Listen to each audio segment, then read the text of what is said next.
जब भी हम किसी से मिलते हैं तो कभी आपने नोटिस किया होगा कि उन्हें बस बोलना रहता है, बहुत सारी बातें बतानी रहती हैं। हमारे बड़े बुजुर्ग कहते थे कि जब भी बोलना हो तो पहले सोचो और फिर बोलो, और अगर ज़रूरत ना हो तो चुप रहो। ज़रूरी नहीं है कि आप हर समय बस बोलते ही रहो। तो क्या कभी कभी चुप रहना भी के कुछ फायदे होते हैं, या बस हमें भी दूसरों की तरह बोलते रहना चाहिए, अपनी बात को ज़्यादा वजन देते हुए कि नहीं भाई तुम सुनो, मुझे ही बोलना है, या मैं चुप रहकर मुझे इसका कुछ फ़ायदा होगा, या मैं चुप रहूं सामने वाले की बात सुनूं। ये जब मुझे बोलना हो, जब मुझे अपनी बात कहनी हो तभी बोलना चाहिए। तो क्या होता है अगर आप चुप रहते हैं? चुप रहते हैं मतलब ये नहीं कि आप बस हर समय एकदम ही चुप रहें, पर आप वहाँ बोले जहाँ आपको लगता है कि आपके बोलने का कुछ असर होगा। यस, कुछ बात कहनी है, कुछ किसी को समझाना है। तो चलिए देखते हैं कि चुप रहने के क्या कितने फायदे होते हैं, या सच में कुछ फायदे हैं भी या नहीं। सबसे पहला फायदा होता है कि आप लोगों से सीखेंगे। सीखेंगे कैसे?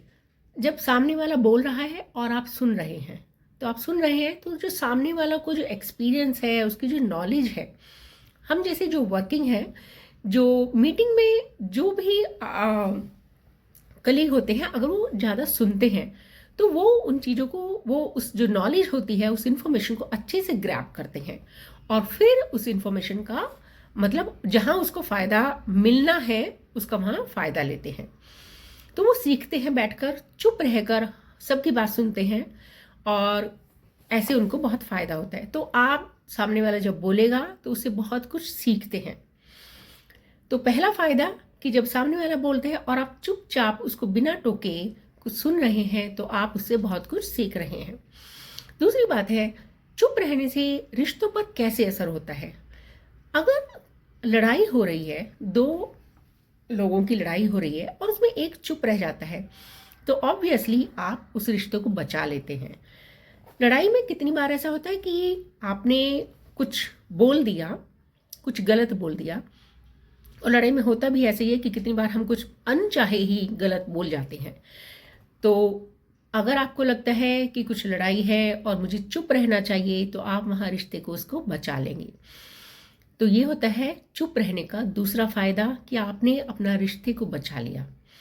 जब आपका मन शांत हो जाएगा तब आप बैठकर बात कर सकते हैं, और तब दूसरे वाले को भी समझ आएगा कि हाँ ये बात गलत है। मानसिक शांति मिलती है। ऑब्वियसली अब अगर लड़ाई में भी आप चुप हो गए तो ऑब्वियसली आपका मन शांत होगा, आप बैठकर सोच सकते हैं, और सामने वाला भी सोचेगा कि हाँ ये बात गलत हुई और उसने मुझे कुछ भी जवाब नहीं दिया, तो कहाँ गलती हुई, मैंने गलती की है, तो एटलीस्ट हो सकता है वो आपसे कल माफ़ी मांग ले। और इस तरह से फिर एक बार रिश्ता बच गया, और आपके मन को भी शांति हो कि आप कुछ गलत कहने से बच गए। जो हो सकता है अनजाने में अगर आप कुछ बोल देते और बाद में सोचते कि अरे मुझे ऐसा नहीं बोलना चाहिए था, फिर इज्जत बढ़ती है। चुप रहने से सामने वाले की नज़र में आपकी इज्जत बढ़ जाती है, क्योंकि जो आदमी कम बोलते हैं, सामने वाले को हमेशा पता रहता है कि ये जब भी बोलेंगे तो कुछ पते की ही बात बोलेंगे, मतलब कि जब जरूरी होगा ये आदमी तभी बोलेगा, और जो बोलेगा वो सही बोलेगा। ऐसे नहीं कि बस कुछ भी बोलते रहो। आप अगर नोटिस करें, जो लोग बहुत ज़्यादा बोलते हैं तो उन्हें सच में कभी कभी पता नहीं होता कि मैं क्या बोल रहा हूँ या क्या बोल रही हूँ, हो सकता है, और उनकी बातों को इतना महत्व नहीं दिया जाता। पर जो लोग कभी कभी बोलते हैं उनके पास ज्ञान का एक भंडार होता है, क्योंकि वो सबसे सीखते रहते हैं। तो इस तरह से चुप रहने से का एक और फायदा कि लोगों की नज़र में आपकी इज्जत बढ़ जाती है।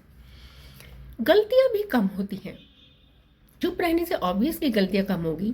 जब दो आदमी किसी बात पर बहस कर रहे हैं और आप वहां चुप हैं, तो ऑब्वियसली जैसे पहले भी कि आपने रिश्ता बचा लिया, सेम यही बात यहीं पर भी लागू होती है कि आप वो रिश्ता बचा लेंगे और गलतियां कम करेंगे। देन आत्मविश्वास बढ़ता है।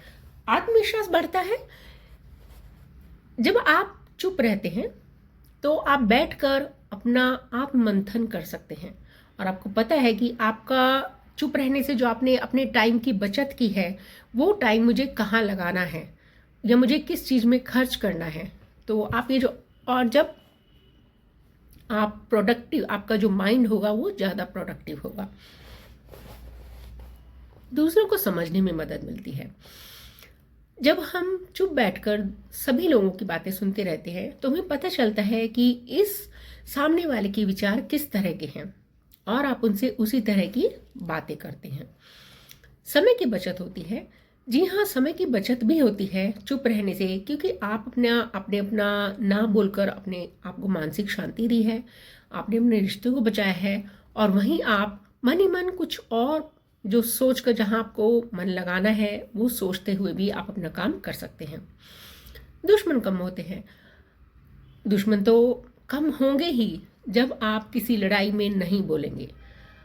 लोगों में आपकी इज्जत है, वो समझते हैं कि ये आदमी बेबात बिना मतलब नहीं बोलता है, तो ऑब्वियसली आपके दोस्त ज़्यादा होंगे। ध्यान केंद्रित करने में भी मदद मिलती है।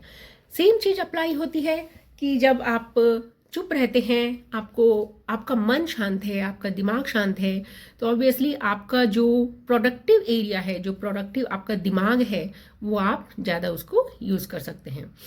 तो चलिए, तो आई होप कि आपको थोड़ा समझ में आया होगा कि चुप रहने के भी कुछ फ़ायदे होते हैं। ज़रूरी नहीं है हर समय बिना वजह, बिना किसी बात के बात करना। तो चलिए, चुप रहना सीखिए और जहाँ ज़रूरत हो सोच समझ कर बोलिए। मिलती हूँ आपसे अगले वीडियो में, तब तक के लिए tata, bye bye and take care.